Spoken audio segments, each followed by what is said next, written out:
खरा हो किंबा एमितिका जोरदार मुसलधार वर्षा आम ओडिया मानकर प्रिय भरोसा होउछि पखाळ।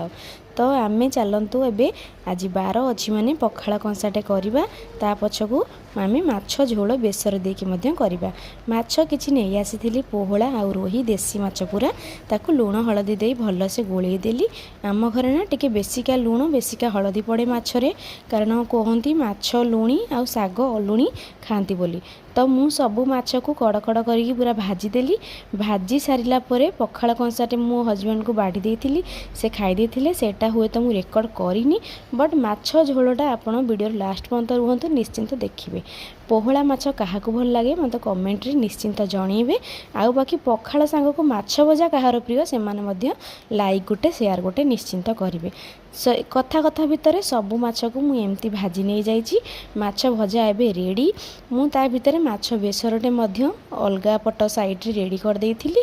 देखंतु माछ बेसर रेसिपी तो समस्त जानिथिबे कहबाकू पड़िबनी। बास सेतिरे टिके आंबुल दिखंड पकेई देली कारण खट्टा न रहिले भल लागिबनी। तापरे ऊपर गार्निशिंग पई टिके धनिया पत्र लास्ट को पकेई देइथिली। एथर वर्षा पागरे हमर रेडी हे गला गरमा गरम पोहळा माछर बेसर दिया झोल। चलंतु गरम भात सांगरे एंजॉय करी खाइबा। खांतु पियंतु खुशी रे रुहंतु। मो चैनल को सब्सक्राइब करके जानतु।